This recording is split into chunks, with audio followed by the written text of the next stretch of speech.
Hi everyone, Petrik here. Today's video will be something a bit different. It has been a while since I made a video about book discussion and something like this. But in today's video, this is something that I have been thinking for a while now. I think since last year. But this is about the state of epic fantasy in the traditional publishing industry. I don't know about you, but this is not something that only I notice. I know that many people have mentioned this as well on social media, but it really seems like traditional publishing is forsaking epic fantasy at the moment. They are doing this in favor. Of course, if you are active in social media, on bookish social media, you will know that they are favoring romantasy and also cozy fantasy at the moment. Cozy fantasy rise to its fame most likely thanks to Legends and Lattes during COVID. And then romantasy, of course, is a resurgence thanks to Fourth Wing by Rebecca Yaros, which is most likely one of the most popular books of all time now, just within a single year. Insane, I know. But yeah, I think I speak for everyone, you watching my channel, that we love epic fantasy and we want more epic fantasy. And it is such a shame that traditional publishing is not publishing a lot of new epic fantasy right now. And I'm not talking about well-established authors like Brandon Sanderson, George Martin. Well, George Martin is not publishing any book, but you get what I mean. If Brandon Sanderson and also other well-established fantasy and sci-fi authors publish a new epic fantasy or sci-fi book, it will still sell really well. But I'm talking about new debut authors trying to publish a new epic fantasy work. And again, just to explain my points, I will share this passage from Peter McLean, the author of the War for the Rose Throne series. There are many examples of this, but I think what Peter McLean said really hits what I'm trying to say here. Publishing, real talk time. This industry is brutal. It is especially brutal at the moment, when production costs are off the scale because of global economic events. I had my entire War for the Rose Throne quartet published by Joe Fletcher Books at Hachette in the UK, and I was very fortunate there. Ace at Penguin in the US dropped dead after the first two books. They have both earned out in the States and are still making me, and therefore them, money, but that's not enough anymore. Making them money is no longer enough. Absorb that fact. You have to make them a lot of money or you are done. And I guess I didn't quite manage to do that. It is what it is. Hachette UK have bought a new book from me, which you will get next summer. Paved with Good Intentions is a standalone. You don't have to read the old ones. It's a new fantasy crime thriller set in the world of the Rose Throne. That's all. But here's the thing. I never really had a word count constraint before. I think Prince of Crowns published at about 145,000 words long. A George Martin or Robert Jordan book is at least twice, if not three times that. My new contract, glad of it though I am, has a hard 100,000 word cap on it.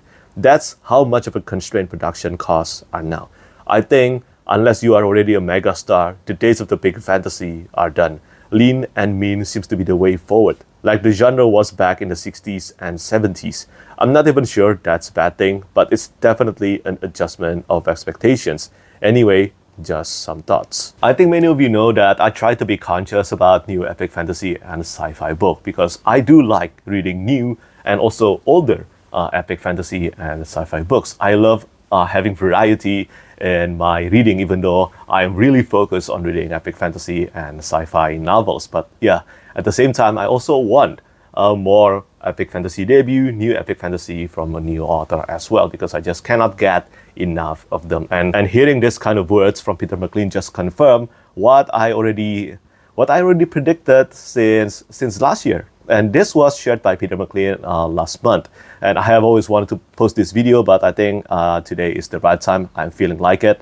And in that comment section of Peter McLean's post on Facebook, Mike Shackle, the author of the Last War trilogy, one of my favorite trilogy, and it is a big, epic, grimdark fantasy.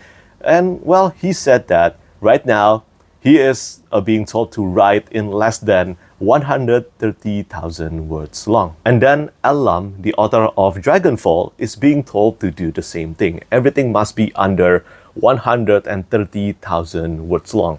Do you know how short that is? The Name of the Wind is more than 200,000 words long. And the recent draft by Brandon Sanderson on Stormlight Archive Book 5 is 540,000 words long. Of course, it will be cut down. Just like Rhythm of War, it will be cut down to about 400,000 words long. But that's about 4 times the word count that Peter McLean is told to write. And Mike Shackle also mentioned, hopefully a ruthless edit can save his book. And I really don't know. I don't feel good about that statement. I mean, it's like traditional publishing is favoring money. I know they're always favoring money, but this time they really mean it even more because they want to cut down their production costs even more by having lesser page count, a fewer page count. And it's not sticking to the author's vision. I mean, they are trying to force the author to not tell the story they want to tell as long as they fit the hard cap word count. What if the story actually needs 200,000 words long to live up to its fullest potential? We have read many fantasy and sci-fi books where we felt like the books are too short. Not gonna lie, sometimes there are books that are too long as well, but you get what I mean. And doing this, it really feels like cutting the author's potential for the greatest story they could ever told in their vision, in my opinion. And what I'm talking about here, this is not a blanket statement. I mean, of course, there are still new epic fantasy and sci-fi books published by a new debut author. For example, recently I read a book. It is not published yet, but it is The Failures by Benjamin Lyer. And this is the first book in the Wonderlands trilogy. I cannot emphasize just how thrilled I was to be reading that book, because that book is a new epic science fantasy by a new debut author, and it is epic and large. In its scope, the word count are there as well. It is a huge book. It is a big book. And I was so elated to be reading that because I can't believe that right now I get to read a new epic fantasy on that scope and also on that scale being published by a new debut author. It feels incredibly rare now. Not gonna lie, it feels incredibly rare. To have an epic fantasy and sci-fi debut on this scope published in the traditional publishing landscape right now, it is a super rarity. And yeah, I think that is a bit of a shame. Well, it is a big shame, because books like this is why I love to read. I get it though, traditional publishing always move in a cycle. When they see something popular, they want to follow on that trend. Remember Game of Thrones? Back then, everything was about, if you like Game of Thrones, you will like this book, even though the book is so different compared to Game of Thrones. As long as it is epic fantasy, it is marketed that way. And I think they are trying to really get the popularity and fame from The Fourth Wing right now, and also other romantasy books. If you are a book reviewer or a content creator on social media, you might get the question something like this sometimes. And this just speaks there are demands for it. When you're talking about, I don't know, maybe the Stormlight Archive or maybe John Gwynn's books, and then some readers will ask you, is there spice in it? And of course, there isn't any spice. This kind of questions spark, surprisingly, a lot of times. If you want to read a book about spice, read Dune, go to Arrakis. So many spice there. It is a planet of spice. But you get my point here. The demands for romantasy is really huge right now, but this is not to say there aren't any demands for epic fantasy. This has been confirmed in self-published fantasy market. The Bound and the Broken series by Ryan Cahill, and then the Echo Saga by Philip C. Quantrill. These books, I think The Bound and the Broken is more popular at the moment, but the Echo Saga, for example, it has been selling insanely well on Amazon and in the self-published fantasy market for plenty of years now, like really, really many books, toppling over many popular fantasy authors. And that is just a fact. So it's not like there isn't any market for epic fantasy in traditional publishing. So I think based on my observation, going back to what Peter McLean said, there are traditional publishing is really trying their best to maximize their profit, unfortunately. Which again, I understand. This is, at the end of the day, it is a business for them. And although they are most likely, many of them do come from a place of loving books, but at the same time, they need to maximize their profit. But I think the thing that is sacrificed here, we shouldn't have sacrificed the authors and storytellers' vision in order to achieve a certain limitation on the word count, in order to not exceed that word count. I think it is just such a shame that traditional publishing is at this state at the moment. And what will happen next in the future? I think, as always, it will always go back. As I said, traditional publishing moves in a circle. So once there is a breakout, an epic fantasy debut breakout, again, that surge in popularity, let's say on the level of the Fourth Wing, which is very unlikely to find anytime soon. But let's assume we have found that kind of book. Well, traditional publishing will go back to publishing epic fantasy again. More new epic fantasy by a new author, not only just well-established authors. This is not an exception to traditional publishing. We all do that sometimes. Recently, one of the main reasons why I started posting this video is because I got reminded about this topic that I want to talk about through Tori Talks video. She just posted a video about this with Johanna from Johanna Reads. I haven't watched that video honestly, but that video instantly reminded me again that I wanted to make this video. And traditional publishing is doing the same thing. If there is a new epic fantasy novel published by a new author reaching an immense success, then they will start doing the same thing again. Publish more epic fantasy and sci-fi books, and maybe longer series, which is even another topic because it is even rarer to find a new epic fantasy and sci-fi series that goes beyond trilogy. It's super rare now. But until that day happen, well, you know what I will do? I will stick to read my backlog of books. Because right now, I think if I take a look at my TBR pile, I think I have enough to last me a decade of reading. And I'm not even talking about books that I want to reread at the moment. I still have so many books, so many favorite books that I want to read again. And add that to the number of books that I haven't read, number of epic fantasy books published in the past that I haven't read, well, the number of books that I have is enough to last me at least a decade and more. And hopefully, by the time, hopefully not that long, but during that decade, hopefully traditional publishing will go back to publish more epic fantasy. And also, I still have tons of stocks when it comes to self-published fantasy books because self-published fantasy works in a different way compared to traditional publishing. And sometimes I do feel like traditional publishing is really losing compared to self-published. I mean, for years now, series, progression fantasy series and also lit RPG series have been selling like hotcakes.